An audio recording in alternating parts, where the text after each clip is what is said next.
semuanya, apa kabar? Sekarang kita kehadiran narasumber yaitu Kak Angela. Kak Angela Ambarita. Kak Angela Ambarita ini adalah senior aku di kampus. Dan kebetulan beliau ini sudah menyelesaikan program Nusantara Sehat atau NS. Nah, di sini kita bakal bahas dan kupas tuntas mengenai Nusantara Sehat. Oke, Kak, halo. Halo guys. Makasih Kak udah mau kolaborasi sama aku. Oke, sama-sama. Gimana kabarnya? Kabarnya apik-apik wae. Apik-apik ya, alhamdulillah. Kalau di tempat saya dulu Nusantara Sehat, bahasanya Sumbawa, alhamdulillah rongan balo. Dongan balo. Rongan balo. Jadi perkenalkan ya para pemirsa dimanapun yang melihat channel ini, channelnya Lucia Damani. Ya kan, perkenalkan nama saya Angela. Kalau di kita kebetulan saya latar belakang sukunya Batak. Ada burunya ya. Buru ya. Burunya Buru Ambarita. Kalau ya. Latar belakang pendidikannya ya SKM, SKM Sarjana Kesehatan Masyarakat, bukan susu kental manis ya guys yang sering kalian dengar. Nusantara Sehatnya dapatnya saya itu mengabdi di Ropang ya, bukan Rempong atau bukan Rompang atau gimana, Ropang. NTB ya Kak, Nusa Tenggara Barat. NTB ya. Oke Kak, jadi kan Nusantara Sehat ini banyak banget nih yang mengidam-idamkan untuk lolos seleksi ini. Terutama yang jurusan kesehatan, pengen banget kan ikut ini. Nah, gimana? Coba ceritain Kak, gimana proses seleksinya ini? Jadi kita daftar online dulu. Nah, di daftar online ini kan kita buat akun kita sebagai pelamar Nusantara Sehat dulu. Iya. Nah, lalu kemudian nanti kita upload segala persyaratan yang diminta oleh Nusantara Sehat. Yang pastinya ini adalah administrasi dulu. Jadi nanti udah selesai ini teman-teman ini bocoran ya teman-teman sekarang ini. Jadi nanti selesai sudah, alhamdulillah puji Tuhan sudah terdaftar kemarin. Ya tinggal tunggu lulus nggak administrasinya nanti. Kemudian nanti kembali ke tahap ujian. Jadi nggak langsung tiba-tiba terus aku lulus hore gitu ya. Administrasi nanti pengumuman by email biasanya ya. Jadi yang para pelamar Nusantara Sehat ini rajin-rajin nih buka emailnya gitu, jangan sampai kelewatan gitu ya. Nanti ada ujiannya ada ujian tertulis. Iya. Yang pertama itu ujian kemampuan ilmu kesehatannya lah, tapi lebih umum sih.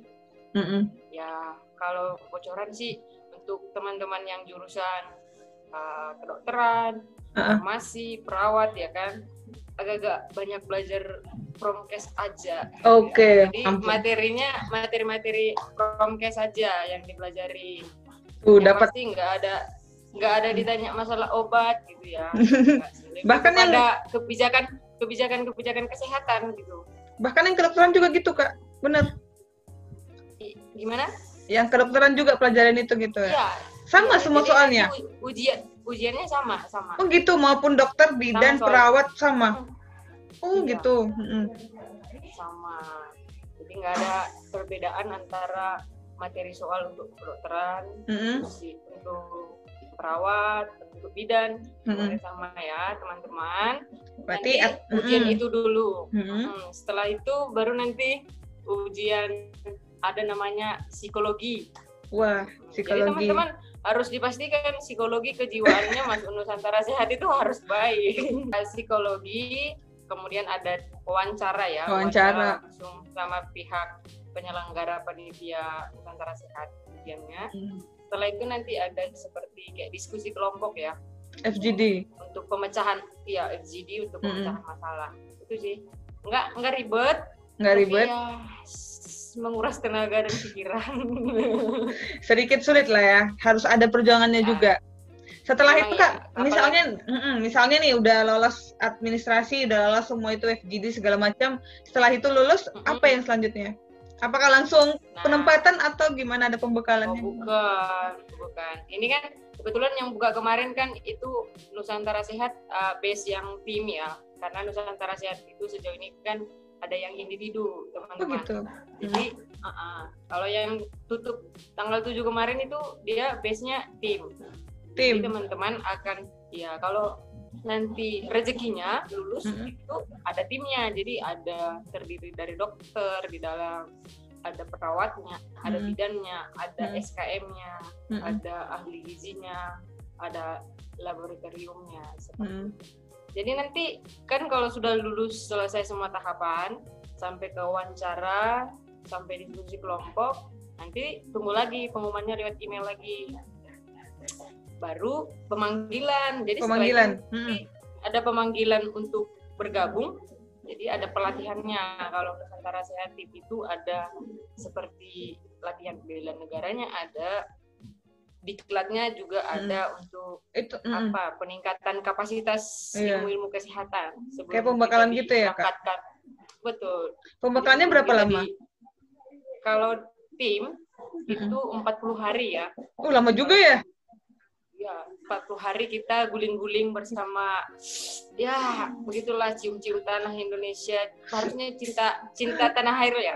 Semakin cinta tanah air lah ya. Kayak latihan-latihan kemiliteran gitu ya. Betul. Memang jadi harus kita dilatih sangat keras dan itu memang sangat bermanfaat karena kita kan ditempatkan nanti di daerah-daerah yang sangat sulit dari segala hal dan segala fasilitas itu terbatas semua. 40 hari kita ditempa di sana seperti itu. Jadi teman-teman tidak mudah ya. Jadi bukan hanya dilihat hanya yang dari luarnya yang bagus-bagusnya aja. Oh, Nusantara itu seperti itu dan seperti ini. Gitu. Penempatannya itu kita yang menentukan atau ditentukan sama pihak penyelenggaranya, Kak? Oh iya, ini juga pertanyaan yang sering muncul ya. Kenapa nggak bisa kita yang milih gitu ya kan? Jadi bocoran juga ini, guys sekalian. Jadi kalau penempatan itu ya, kalau untuk base-nya tim, ya sorry Jack, bukan kita yang milih gitu. Makanya disiapkan mental. Entah kita dapat di pulau terluar, di perbatasan yang penuh konflik, entah di atas gunung yang harus mendaki, menuruni gunung. Jadi kita belum tahu di mana lokus penempatan kita, belum tahu. Jadi nanti fokus. Ditentuin sama pihak penyelenggara berarti ya, Kak ya. Udah sampai kita tadi seleksi. Nah, setelah lulus itu hak dan kewajibannya apa sih, Kak? Sebagai peserta Nusantara Sehat, kita harus gimana? Boleh nikah nggak, Kak? Pertanyaannya kayaknya inti daripada kita berjumpa lewat ini, pertanyaannya kayaknya intinya boleh nikah nggak? Boleh nikah nggak selama NS? Oke, kalau masalah pertanyaan boleh nikah nggak? Nah, saya jawab dulu. Emang ada yang larang nikah nggak? Kan nggak ada ya, nggak ada. Kan terserah kita ya mau nikah atau enggak. Nah, tapi di Nusantara Sehat itu diatur pastinya. Karena kan nggak mungkin kita baru tiba di penempatan tiba-tiba nikah. Nikah, terus minta bulan-bulan waktunya. Kalau dulunya ya tunggu 1 tahun mengabdi bertugas baru diizinkan untuk menikah. Oh gitu. Tapi kalau saat ini udah agak dilonggarin dikit. Soalnya pengalamannya karena terlalu lama 1 tahun. Kebanyakan jadi ketuaan semua peserta Nusantara Sehat nanti. Itu di situ. Oh ya, NS ini 2 tahun ya, Kak ya programnya ya? Ya, 2 tahun. 2 tahun jadi, ya. Kalau pertanyaan tadi, teman-teman gak usah takut bisa nikah ya, masih Nusantara Sehat ya. Silahkan. Tapi risikonya jauh dari keluarga gitu ya. Siap-siap. Jadi 6 bulan. Kalau sekarang peraturannya kalau sudah bertugas atau mengabdi 6 bulan, silahkan boleh. Itu untuk berangkat itu kita dibiayai apa enggak sih, Kak, tadi? Mundur lagi ke belakang nih. Gitu ya. Iya, untuk biaya-biaya itu. Jadi kalau tiket untuk hak itu mungkin lebih ke hak ya. Oh ya, maaf. Ya. Jadi kalau untuk berangkatnya kan kita pembekalan 40 hari. Jadi kita diberangkatkan langsung oleh pihak Kementerian Kesehatan. Kemudian diantar sampai provinsi biasanya sama pihak kementerian ya. Kemudian itu ditanggung, itu bisa kita ya diganti sama pihak kementerian. Mau bergabung dengan Nusantara Sehat sih ya ikhlas saja mengabdi dulu gitu ya. Tujuannya. Masalah nanti diganti atau enggak, nanti itu masalah bonusnya. Bonus. Jadi tujuan utama mengabdi, nanti embel-embelnya itu ya bonus lah. Siap. Untuk kewajibannya nih Kak. Kalau untuk kewajibannya sih, ya kita wajib mengabdi, harus ikhlas gitu ya. Maksudnya gitu apa? Kita ngapain aja di sana gitu loh. Oh, yang pasti kita ini kan program Nusantara Sehat itu dibentuk atau dilakukan oleh pemerintah pastinya untuk meningkatkan derajat kesehatan masyarakat di tingkat puskesmas ya, di tingkat kecamatan. Jadi lebih kepada kegiatan-kegiatan UKM ya, UKM itu kegiatan yang berbasis ke masyarakat. Jadi di luar gedung, gitu ya, bukan di dalam puskesmas. Jadi kita buat kegiatan untuk masyarakat, pergi ke desa, sekolah, dengan aparat-aparat desa, dengan pihak kecamatan. Jadi kita selama 2 tahun itu benar-benar dituntut ya bagaimana ide, bagaimana sekreatif mungkin membuat sebuah kegiatan agar derajat kesehatan tadi bisa kita dongkrak. Kesadaran masyarakat tentang lebih baik mencegah daripada mengobati itu tercapai seperti Iyalah, itu. KM. Kalau misalnya di tempat kakak sendiri satu tim itu berapa orang? Iya, kalau saya kemarin kan di namanya Puskesmas Ropang ya. Puskesmas Ropang itu dapat 5 orang satu tim. Jadi, kalau saya itu ada apoteker. Oh iya, apoteker. Ada Promkes itu SKM ya, Promkes promosi kesehatan. Kemudian ada perawat, ada bidan, sama ada ahli gizi. Oh, lengkap ya. Berarti semua program itu disatukan ya? Betul. Jadi nanti di sana makanya selama 40 hari yang tadi kita dibekali itu teman-teman yang dokter, teman-teman yang analis lab itu lebih banyak dicekokin sama materi-materi promosi kesehatan. Iya. Materi-materi yang anak kesmas banget, SKM banget ya. Betul. Berarti nggak jauh-jauh ya, kayak misalnya kita semasa kuliah itu kayak KKN, kayak PBL, PKL gitu ya, di desa ya, gitu ya. Nggak jauh-jauh dari kayak gitu. Nggak jauh-jauh. Jadi seperti kalau teman-teman ada ke KKN, praktek belajar lapangan, ya itu yang kita lakukan. Jadi kalau dulu kita di bawah kampus, di bawah fakultas, kalau sekarang kita di bawah Kementerian Kesehatan. Lebih tinggi lagi. Ada targetnya. Iya, ada targetnya. Oh iya Kak. Pertanggung jawabannya. Ada LPJ-nya. Iya, jadi nggak ngasal-ngasal. Yang penting aku hore-hore, hara-huru gitu ya, menikmati selesai gitu ya. Jadi tetap gitu ada ya. Pertanggungjawaban administrasi, dokumentasi segala-galanya itu harus kita lengkapi. Jadi berarti jadi kita tetap harus bertanggung jawab. Jadi itu laporannya kalau yang sekarang ya, itu laporannya per semester, jadi per 6 bulan. Terus berarti ada nilainya dong Kak? Oh, kalau untuk penilaian sih sebenarnya tidak ada, tapi kalau ada keterlambatan atau segala macam ya pasti ada evaluasinya, ada feedbacknya dari pihak kementerian atau pihak dinas kesehatan setempat seperti itu. Oh gitu, berarti nggak ada istilah kayak dia lulus NS dapat nilai ini, oh bukan ya? Oh enggak, kita kan nggak universitas gitu ya. Sebetulnya kan ada nilainya karena makanya di situ kita ditantang ya, jadi karena kalau mungkin kalau di kampus kan kita praktik belajar lapangan KKN ada penilaian. Iya. Kalau di sini kan kita nggak ada penilaian dan itu menjadi tantangan. Bagaimana kita tetap ikhlas mengabdi, bekerja semaksimal mungkin, tidak mengharapkan imbalan gitu dulu ya kan. Maksudnya jangan dulu sampai ke langsung nanti aku nggak dapat ini padahal aku udah capek. Wah aku udah sampai menyeberang pulau, aku sudah sampai mengorbankan nyawaku jauh dari orang tua. Ya, bisa dipikirkan tapi bukan menjadi alasan. Toh juga nanti nggak ada penilaian untuk apa, ya udah aku bersantai-santai aja, jangan. Oke. Berarti kita tuh kayak lebih dituntut untuk lebih dewasa lah ya, dewasa bertanggung jawab mandiri gitu ya. Bukan berarti karena ada reward, karena ada penilaian, terus gara-gara itu jadi kayak nggak bisa. Kita nggak bisa karena kan tantangannya begini, kita lebih kepada melihat masa sih kita begitu, kita jauh-jauh dikirim oleh pihak kementerian sudah mempercayakan perpanjangan tangan kepada kita, terus memang daerah yang kita diberikan tempat tugas itu adalah masyarakat yang sangat membutuhkan ya dari bidang kesehatan, lalu kita sampai di sana 2 tahun tidak melakukan apa-apa kan rasanya dosa banget gitu ya. Pokoknya nanti berat pertanggungjawabannya. Benar-benar mulia banget lah ini yang peserta NS ini. Iya, jadi ya jiwa-jiwa mudanya, semangatnya, jadi itu yang harus menjadi kekuatan yang paling terbesar sih. Siap. Karena harus pintar gitu ya, karena cerdas, lalu dengan kecerdasannya datang ke tengah masyarakat tidak juga. Semua sama di situ ya. Oke. Kalau untuk kita bahas nih Kak, tadi udah proses ngapain aja. Kita sekarang bahas yang paling ditunggu-tunggu kali ya. Ayo Kak, untuk NS. Apa ya? Gajinya berapa? Oke.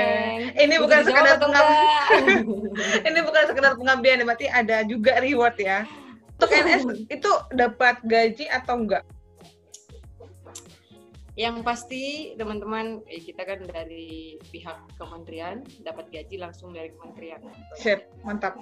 Untuk itu per bulan atau gimana untuk pembayarannya? Oh iya, karena kita hidup di rantau orang, di tanah orang merantau, ya pasti kita dikasih tiap bulan biar ada beli beras ya.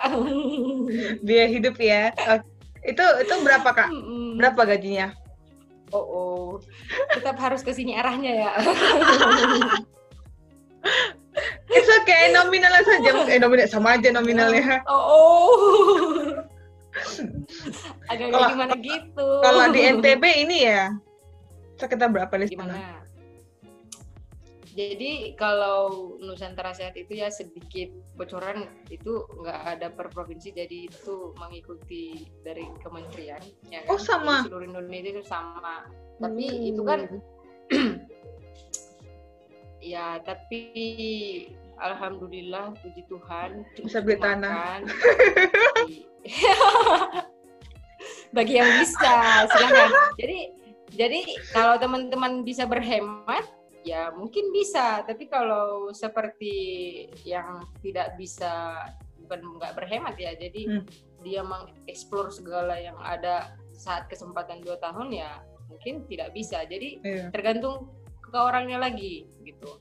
Yang pasti dia beda profesi itu beda jumlah pendapatannya. Nah, mungkin kan D3 misalnya sama dengan S1, sama dengan profesi, sama dengan apoteker, sama dengan dokter gitu. Jadi teman-teman yang sekarang lagi berjuang Nusantara Sehat, nggak usah deh pikirkan dulu masalah berapa ya nanti saya dapat, bisa nggak nanti saya beli emas 1 kilo, nggak usah dulu dipikirin. Tapi realistis saja Kak, pasti semua nanya itu, pasti. Iya, tapi kalau memang jodoh ya kan, ya kalau memang jodoh nanti pasti bahagia seperti itu. Bahagia tuh nggak harus kaya, nggak harus nggak usah dilanjutin ya. Berarti sama ya Kak ya, semua sama, se-Indonesia semua dia sama. Ya sama, jadi memang sudah ada ditetapin dari kementeriannya untuk P3K, jadi pegawai pemerintah dengan perjanjian kontrak kerja. Untuk reward NS sendiri Kak, jadi kan aku dengar-dengar tuh dari kabar burung atau siapa lah ya, kalau misalnya kita lulus NS itu kita bisa jadi PNS. Itu burung apa yang bawa ya? Kalau nggak PNS terus katanya kita bisa lanjut beasiswa jadi, S2. Nah, itu benar apa enggak? Jadi, hoax apa enggak? Ya, diluruskan. Ya, diluruskan. Tadi agak bengkok dikit aja gitu. Jangan sampai ke seleo lah nanti saya. Iya. Gimana tuh? Gimana? Jadi kalau masalah reward setelah selesai Nusantara Sehat pastinya ada, ya kan? Pasti ada. Ya kementerian juga pasti. Masa iya sih kita pergi 2 tahun meninggalkan segala sesuatunya ke pelosok, apalagi ya teman-teman tahu ya, ada banyak teman-teman seperjuangan kami Nusantara Sehat saat bertugas itu gugur ya. Iya Kak.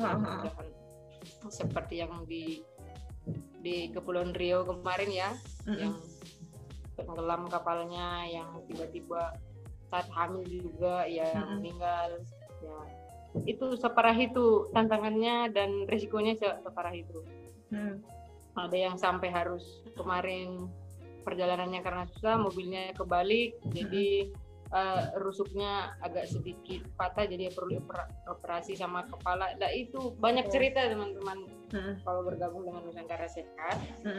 Kalau masalah selesai Nusantara Sehat, ya dijanjikan pegawai negeri sipil.